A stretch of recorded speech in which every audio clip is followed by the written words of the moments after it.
Welcome to Shalom World Podcast.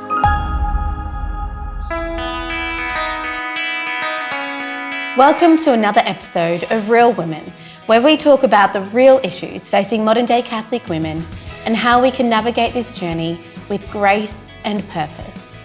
My name is Von Hosking. And I'm Karen Doyle.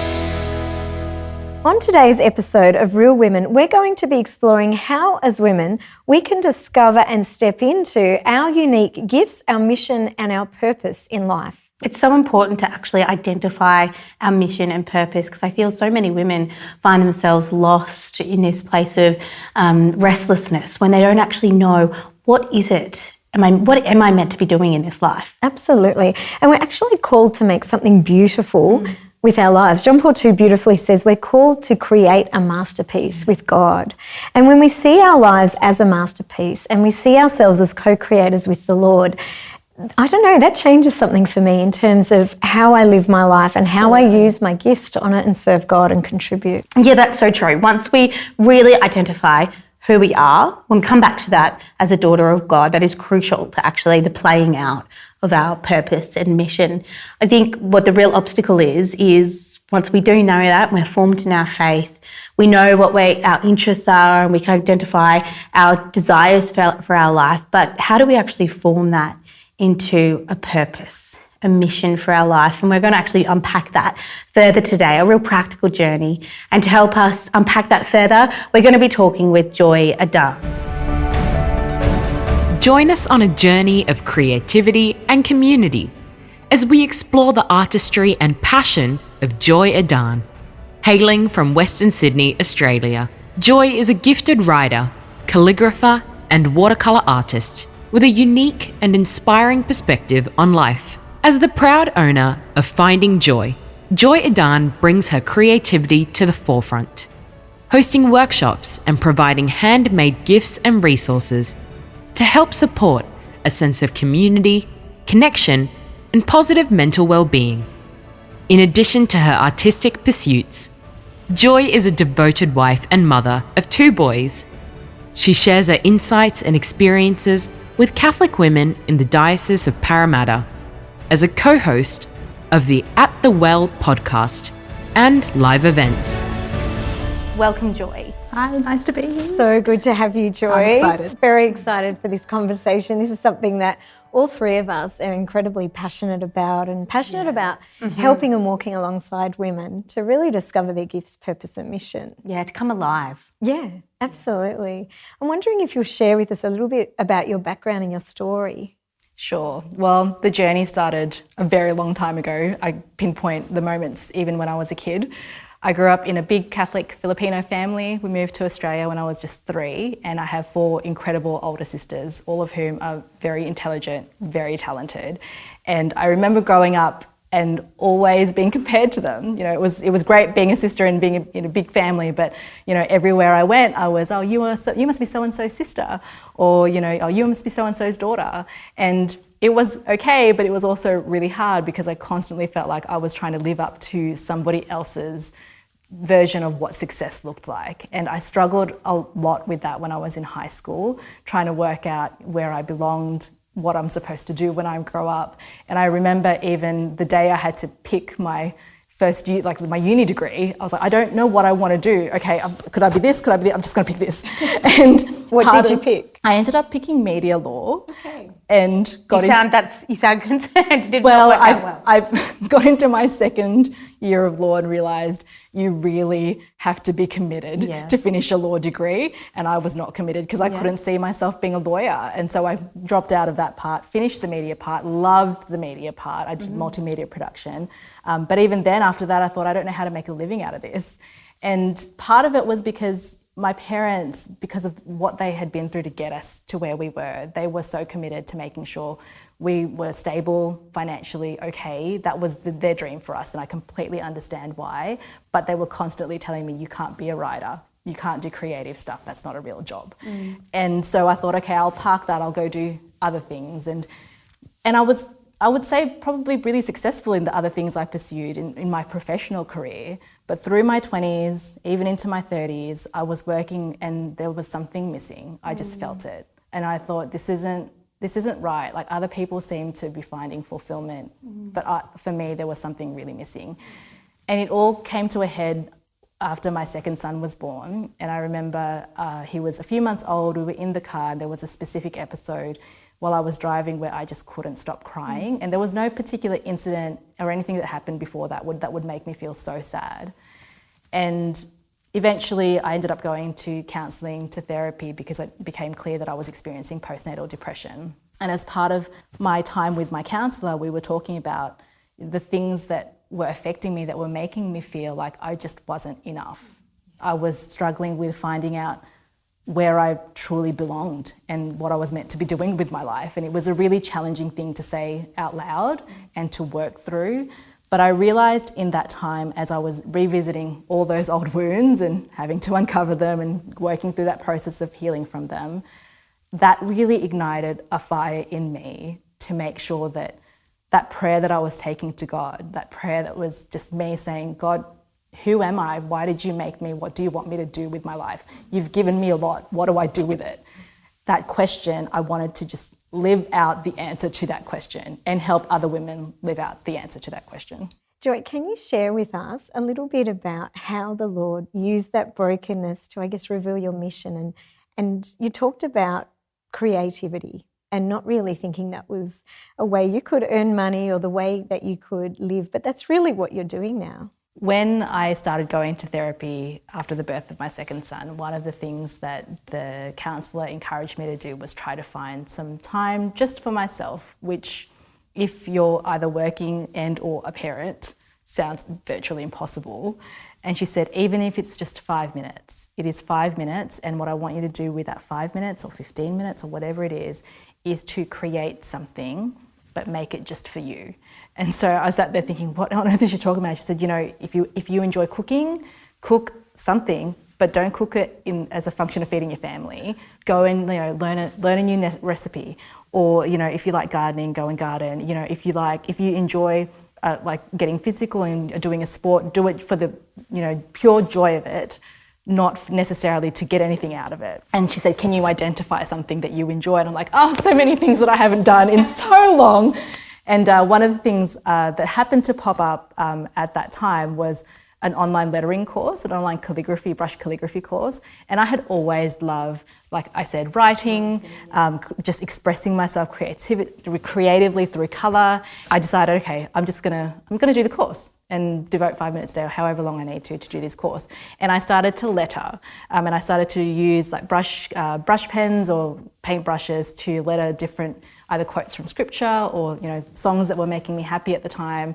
And it just became this daily practice of mine of, usually when the kids were put to bed, I would just sit and then start to think of pray about what I want to write, and then learn how to letter that word or that verse. Beautiful. And that then turned into I started posting it on social media that's what I was doing, and that then turned into saying, would you make something for me? Wow. And then that snowballed over time, and that became my business. But now you're running classes as well. Yeah, that's true. Yeah, that too. So it's amazing, isn't it? Yeah. That journey. That's fabulous. I think that's interesting how you respond. You starting to use your gifts and then seeing the response. Yeah. And I think you talk about you're a creative and you're in the creative space, but there's other creative ways that God calls us to use our gifts. I feel like all our gifts are creative in nature, but not necessarily in the creative industry, in the arts. Yeah, there's so many different ways, and I think it really puts a spotlight on that we are all so unique. Like God created us uniquely for a purpose. We can't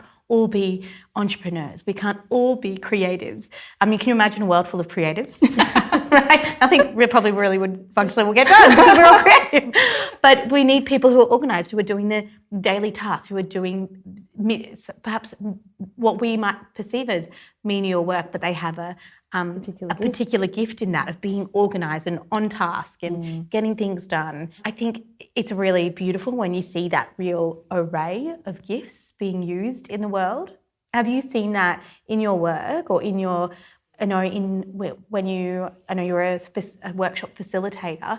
How are you seeing that in workshops and actually seeing that array of gifts? It's one of my biggest joys to run workshops, because then I can allow people to realise that even though the workshop might be about lettering or doing something creatively, it's not actually about that at all. It is actually about identifying what your specific strengths are and how you can use your creative muscle in whatever form it is that you're doing in your life, whether it is parenting or your professional work, whether you happen to be an auditor or a lawyer, or you're working in sales or you're working in admin, whatever it is, that you are actually called to be creative in some aspect. You might be creating business plans, you might be creating Excel spreadsheets, you might be creating a strategitic plan for your entire business. Home, or like a beautiful family. Absolutely. You might be creating an entire plan around your family life. There are, in every capacity we are called to create. And one of the things I share in my workshops is that we are all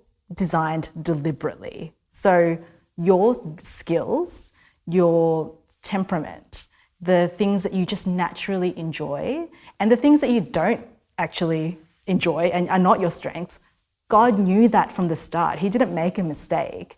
And so how do you find that? How do you hone in on that? How do you then harness that, grow that, nurture that, so then you are actually living your best life and able to exercise all those amazing things where God put you? One thing I'd love to do is just ask you, how can women who are really struggling, like they don't know their gifts, they don't know what they actually have to offer, because we can't actually step into a purpose or a mission if we don't know what we have to offer.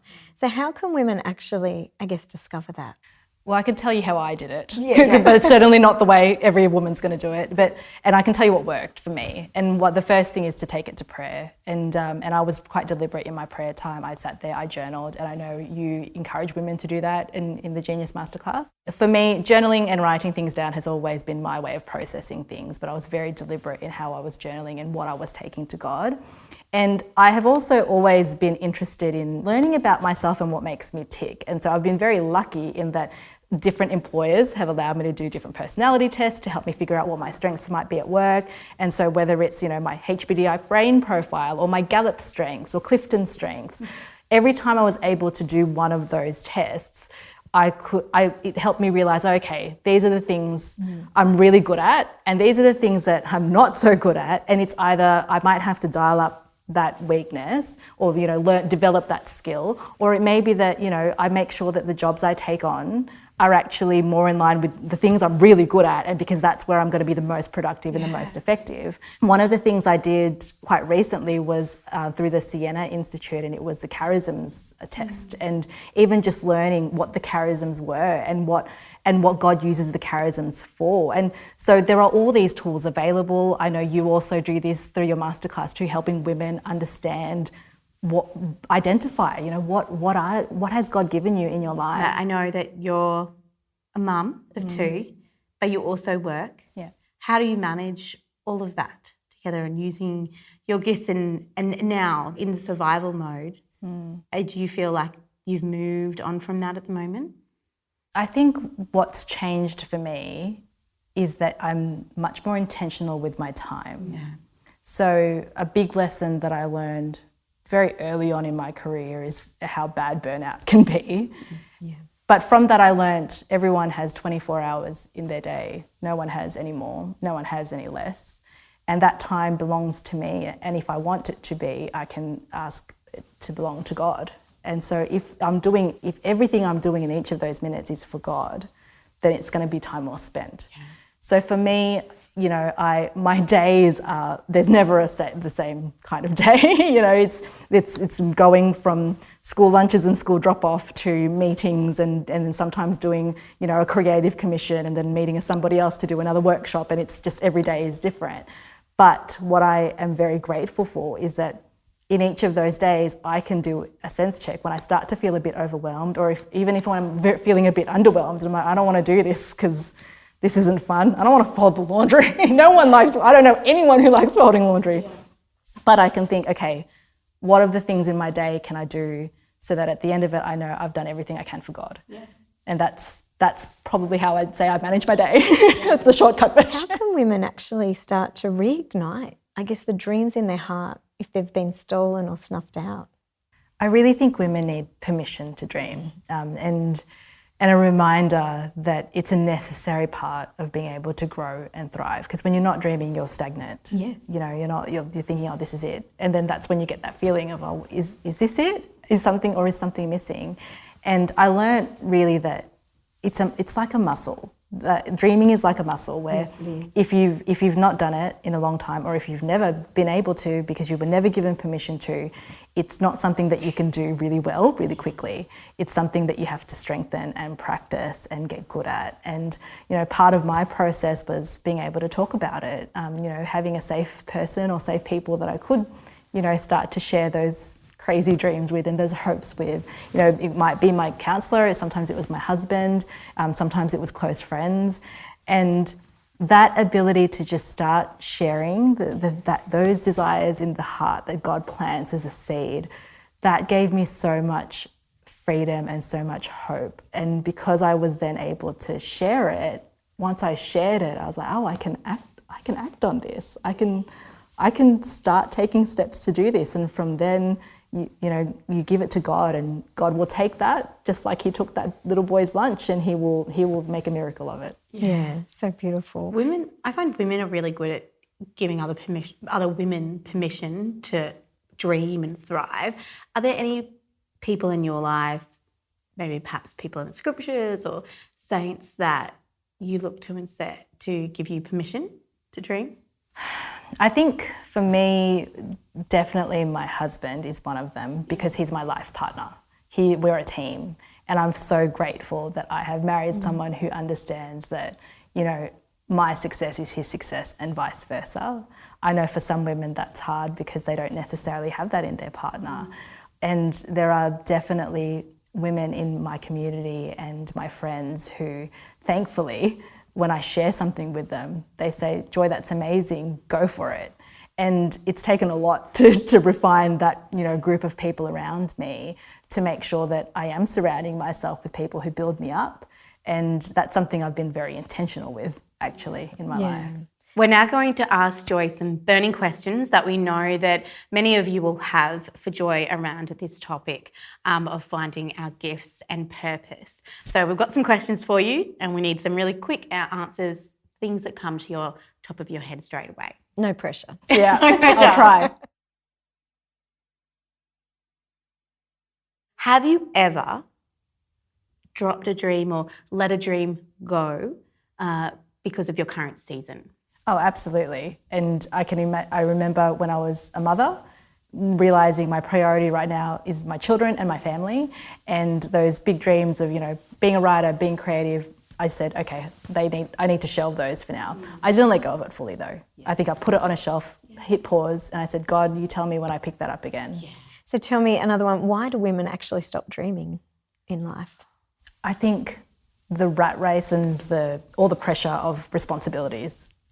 And I don't think it's just women either. I think all of us, to some extent, stop because we get focused on what just needs to be done. And then when we get called to dream, we think, oh, that's too hard, it's too big. How do I even begin? Where do I go with that? And that's why we've got to think of it as a muscle, that it's just something you just start with. Start small, start exercising it, and as you practice it, you get better and it just gets easier. So Joy, there are many layers to our vocation, or we've spoken about today. What's the most important to you? Oh, that's a trick question. They're all important. Yeah. But I'm a wife, I'm a mother. They are my priority. But I could not live those vocations fully without my personal vocation too. And I think because I'm spending time exploring that, that's given me even more energy to fulfill all layers of it. So if you could have your life over, would you change anything? No. I know that God has a purpose for everything. And even though He would never will our suffering, He can take our moments of darkness and our suffering and use it to transform ourselves and our hearts, lead it back to Him, and then transform the lives of others. Fantastic. Well, Joy, thank you so much for joining us. Thank you. It's been such a wonderful discussion today, and really life-giving, hasn't it? Yeah. And really giving me permission again to relook at my gifts. Beautiful. Yeah. Thank you. Thank you. Well, that brings us to the end of this episode where we've explored what it means to dream, how to discover our unique mission and our gifts. In Ephesians, we read that we are actually created to exist for the praise of His glory. So everything we do, from discovering our gifts to actually activating those and living them out, we're always keeping in mind that we are doing this to bring glory to God, that everything we do, who we are and how we live our life, is to reveal something of Him here on earth. Thank you for joining us in this episode. We're really excited to see you next week. Thank you for joining us today. To get the latest updates, make sure you follow us on Instagram at Shalom World Podcasts. Love this episode? We want to hear from you. Send us your feedback to podcast@shalomworld.org. With your support, we can keep sharing the Word of God with listeners across the globe. shalomworld.org/donate. For more information on Shalom World, our ministry, and our podcasts, visit shalomworld.org. We'll see you right back here next week.